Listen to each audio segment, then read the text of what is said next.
Some people say that our future can be read in the stars above, the people we meet in the course of our life and the one that we truly love.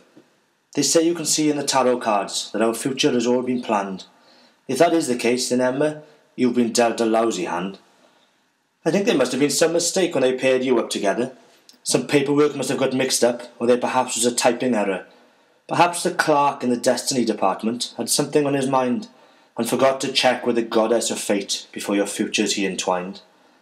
Now Tim, he comes from farming stock, from folk that you can trust, who rise at dawn and work till dusk to earn their honest crust.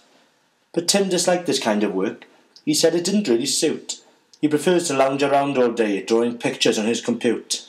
See, Tim doesn't like to waste energy on things that aren't to his liking, which doesn't include surfing, climbing, or even mountain biking. But scraping the mould from inside his car is a job that will never be done, or mowing the lawn and cutting the hedge, which he leaves to his dad and mum. But love is very patient, which is very lucky for Tim, and Emma, I am hoping that you can put up with him when there are surfboards in the living room, dirty wetsuits in the hall, and scuff marks from his handlebars all down the kitchen wall.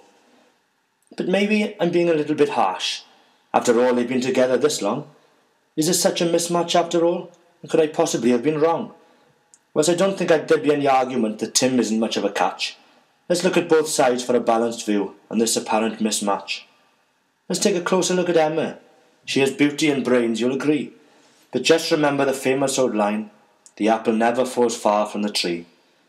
For the people who really do know her would agree she's a lot like her dad. And I think you'd concur, on occasions, that her behaviour is decidedly mad.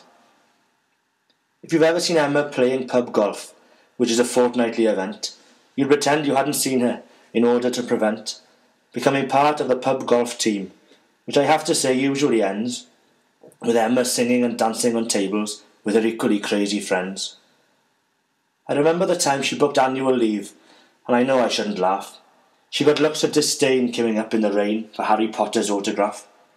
They didn't mind that she was 29, what folk found a little stranger. She was sat on a broomstick and told all the kids that her name was Hermione Granger. All of a sudden, the emphasis changes. We start to feel sorry for Tim. It must have been a surprise to realise what was happening to him. He was marrying into the Jameses, that famous Pembrokeshire band of lunatics and imbeciles who are feared throughout the land.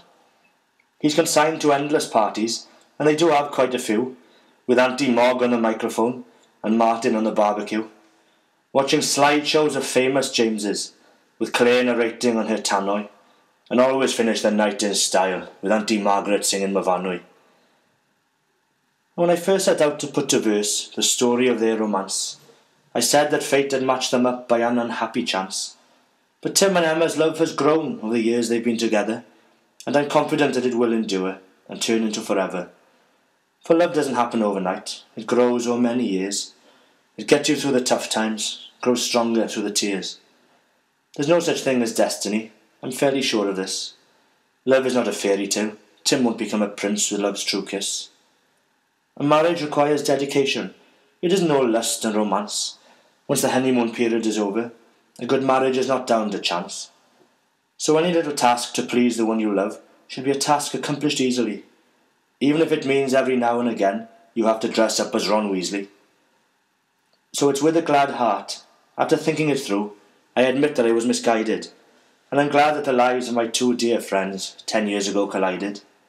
For the main thing they have in common is the most important thing of all. They love each other with all their hearts, and true love conquers all.